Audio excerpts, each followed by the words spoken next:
unaweza kuanalyze vipi mwaka mmoja Ruben Amorim ndani ya Manchester United? Kwa muktadha wa jinsi alivyoikuta timu na mpaka sasa hivi, nafikiri mwanzo wa msimu haukuwa mzuri,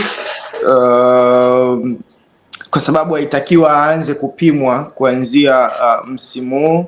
Nafikiri katika mechi kama 5-6 zilizopita kidogo ndio kuna matumaini fulani hivi yanaonekana, lakini ukisema overall kwa jinsi alivyoikuta United mpaka sasa, bado unaona kuna kazi nzito sana nyingine ya kufanywa. Kwa Ruben Amorim mwaka wake wa kwanza,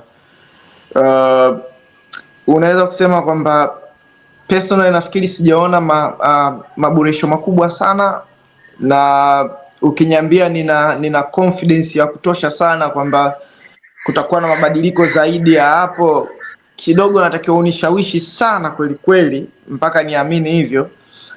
Kwa sababu tangu mechi yake ya kwanza mpaka sasa hivi tunavyoongea, nikisema mimi ni highlight matatizo, mapungufu, labda niaweke kwa lugha hiyo, mapungufu ambayo yalikuwepo tangu mechi yake ya kwanza mpaka sasa hivi, bado nayaona yako vile vile.